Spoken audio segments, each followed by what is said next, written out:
Es doctor en Derecho con mención honorífica en el doctorado interinstitucional en Derecho. Posgrado que se encuentra dentro del Padrón Nacional de Posgrados de Calidad del CONACYT.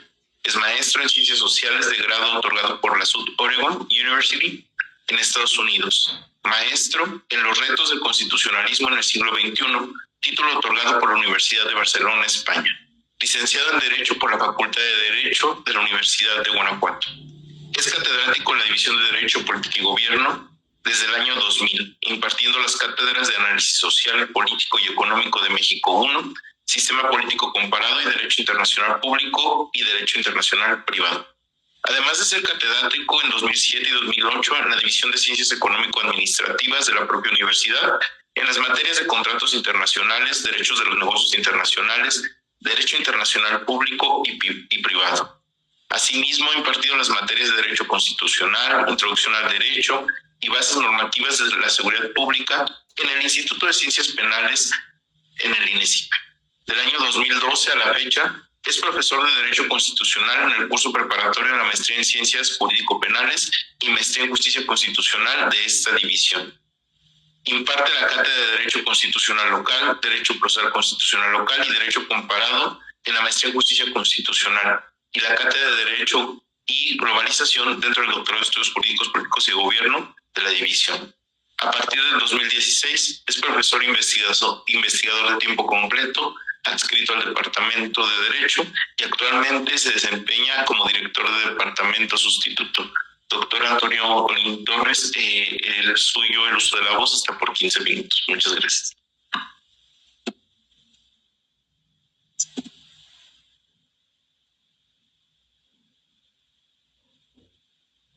Muy buenas tardes, ya tengan todas y todos ustedes. Agradezco la gentil presentación del doctor Jesús Arellano. Muchas gracias, doctor. Y por supuesto, para mí es un privilegio estar aquí con la doctora Cristina García. Magnífica conferencia, doctora. Son muchos temas los que abordó de manera muy puntual y la idea es que yo puntualice aquello que desde la perspectiva mexicana queremos resaltar, ¿no? Y por supuesto, no quiero dejar de pasar este momento para agradecer al doctor Francisco Mora Cifuentes por la invitación para participar en este panel, a todas mis estudiantes y mis estudiantes que están aquí. Muchas gracias por estar aquí. Les aprecio mucho que hayan destinado un poco de su tiempo para oír esto, que la idea es siempre la misma: fortalecer en su preparación académica, que ustedes el día de mañana salgan lo mejor preparados de estas aulas y que enfrenten con éxito su vida profesional. Esa es la idea siempre, y mi idea siempre es compartir el conocimiento, lo mucho o poco que sé, ¿no? Miren, como tengo muy poco tiempo, la guerra y que el ¿no? El derecho en esta conferencia tocamos tres grandes áreas del derecho internacional: el derecho internacional público, derecho internacional general, la idea de que es un conjunto de normas que obliga a los estados, y siguiendo la postura de Kelsen, solamente se aceptan dos tipos de sanciones: la represalia y la guerra, ¿no? La guerra vista como desde la perspectiva kelseniana. Vemos el derecho penal internacional, todo lo que tiene que ver con los tribunales de Nuremberg que mencionó la doctora, la Corte Penal Internacional, el Estatuto de Roma, los 4 delitos internacionales que se mencionan en el Estatuto de Roma, el crimen de agresión, de lesa humanidad, crímenes contra la guerra, y obviamente todo el entramado normativo que tiene que ver con la función de la Corte Penal Internacional. Esto que mencionaba la doctora de África, hay una frase que la Corte Penal Internacional es un tribunal de blancos para juzgar a negros, porque lamentablemente su función siempre se ha sentado en África, ¿no? En América Latina no tanto, eso de que tenemos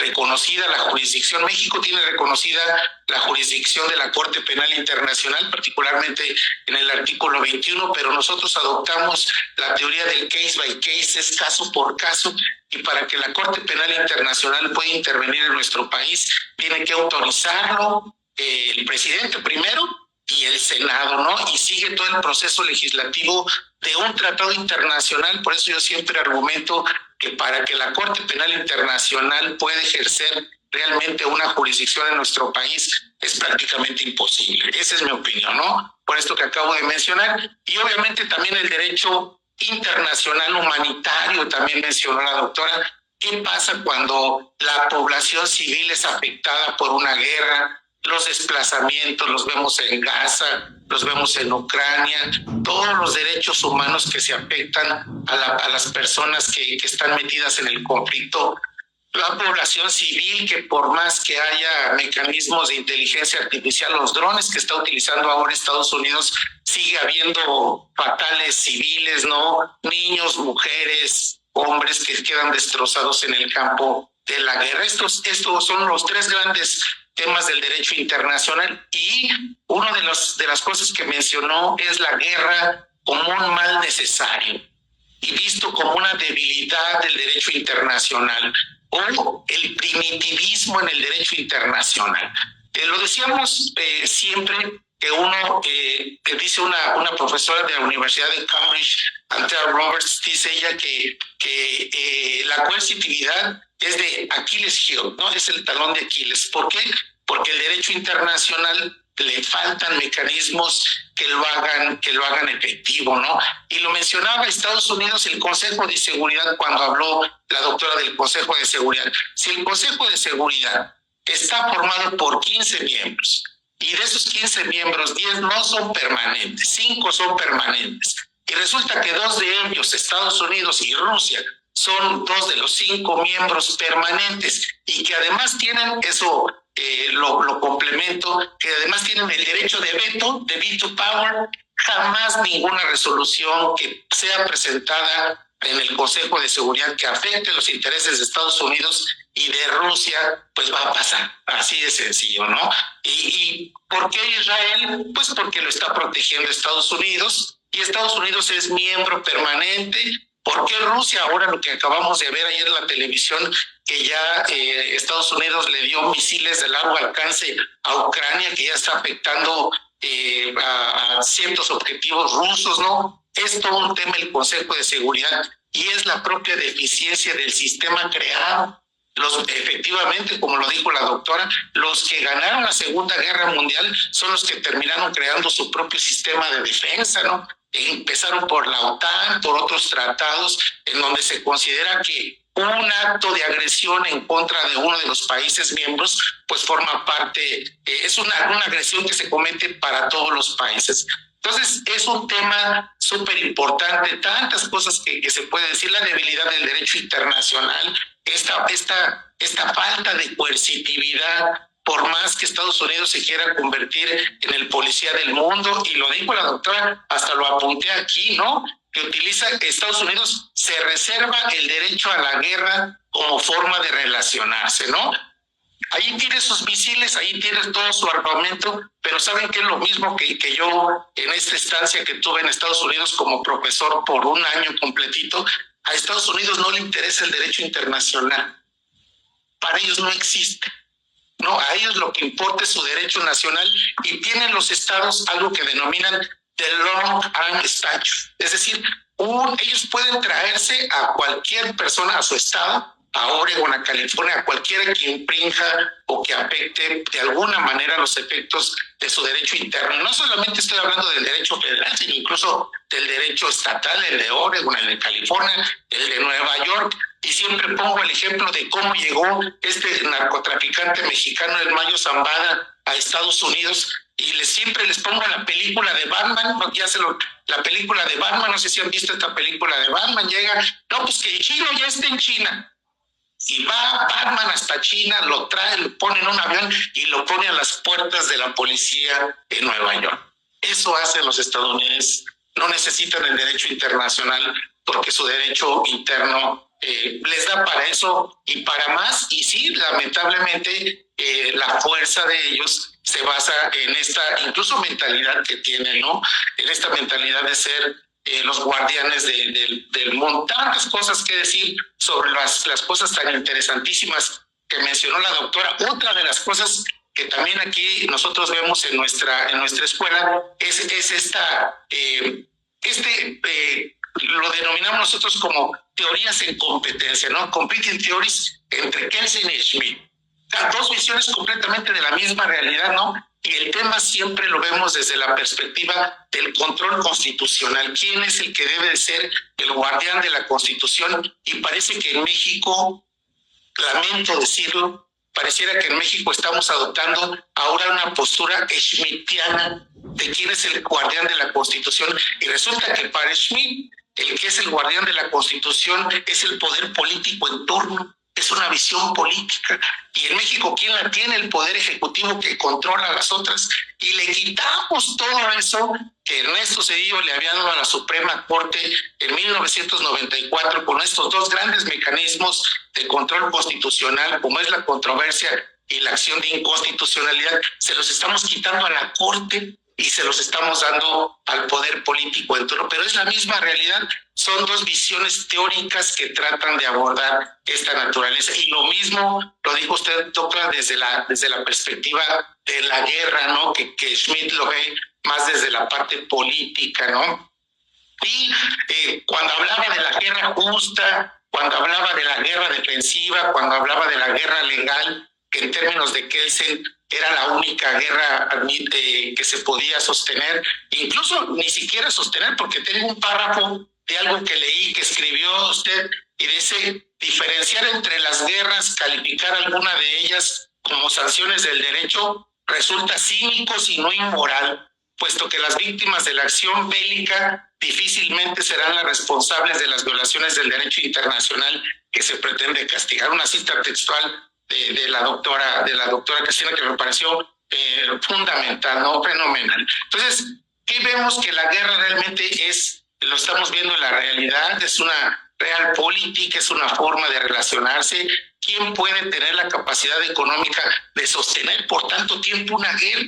Las guerras no son baratas, las guerras son caras, ¿no? Y detrás del inicio de una guerra siempre va a haber un poder político y económico que le esté impulsando, ¿no? Entonces, me pareció muy interesante eso. Ya hablé del Consejo de Seguridad, ya hablé del uso de la fuerza en la guerra, ya hablé de Estados Unidos y de Rusia, ¿no? Y lo que está pasando en Ucrania e Israel, pues porque tienen a los dos grandes países. Israel tiene a Estados Unidos y Rusia ahí está metido con Ucrania. Entonces, mientras veamos que estos países son los que están inmersos en un conflicto bélico, difícilmente vamos a poder ver que el Consejo de Seguridad emita una resolución, porque sabemos que Estados Unidos y Rusia tienen el derecho del veto, ¿no?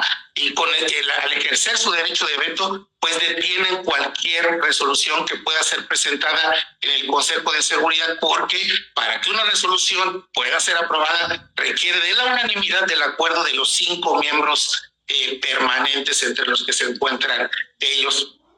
Y lo que les decía del derecho internacional, yo siempre digo, y ahorita me gusta mucho su participación porque tenemos muchas coincidencias cuando hablaba del monismo jurídico, de la primacía del derecho internacional, ¿no? Dice que nosotros aquí en nuestro terreno constitucional siempre, cuando como científico del derecho, que eso es lo que yo quiero ser, siempre mi preparación académica siempre ha sido hacia eso, hacia ver el derecho como ciencia.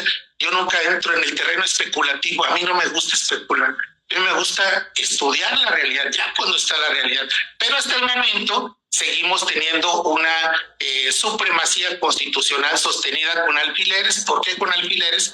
Porque tenemos ahí el artículo primero, párrafo primero de nuestra Constitución, en donde se colocan los derechos humanos en México en el mismo escalón que los derechos de los tratados. Entonces no hay una supremacía de uno de otro, sino que su aplicación se derive a la distinción sobre aquel derecho que trae un mayor beneficio, que es el famoso principio pro persona.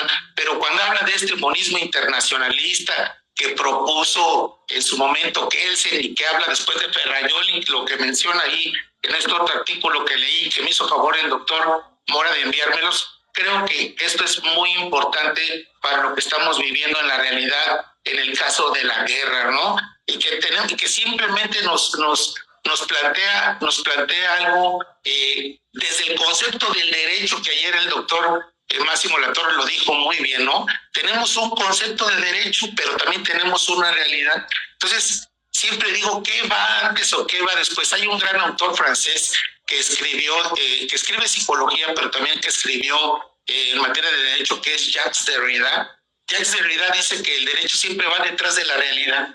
Dice, y que el derecho, como norma que crea el ser humano para regular su conducta, nunca va a alcanzar esa realidad. Y dice él, y qué bueno que así sea, porque el derecho siempre va persiguiendo una idea de justicia. Y en materia de guerra, eso que también mencionó, hay un gran pensador que siempre les digo aquí a mis estudiantes, que no me dejarán mentir, del famoso padre del derecho internacional, Francisco de Vitoria, este fraile dominico de la Universidad de Salamanca, que crea el de Jure Belli, ¿no? Y que él empieza a abordar las características que debería de tener una guerra para que se considerara como justa, y que ya a lo largo del tiempo fueron desarrollando otros pensadores, ¿no? Hugo Grocio, por ejemplo, que también habla de la guerra. Incluso hay una parte que les digo, que en el Capitolio estadounidense hay una frase de Hugo Grocio, y que tiene que ver con la idea de paz. Esta paz que estamos viviendo momentos muy difíciles. Nuestro país, aunque no tenemos guerra, aunque pareciera como empezó, que nosotros podemos ver la guerra de manera lejana, yo creo que no. Yo creo que la guerra la vemos muy cerca, porque nuestra guerra es interna y no lo vemos, que los mexicanos se pelean uno contra el otro. Tenemos interno esto, y tenemos que abordar por canales de paz, por pacificar, ¿no? Por incidir en que las relaciones que se den entre los seres humanos al interior de cualquier comunidad tengan como perspectiva esta idea de paz, ¿no?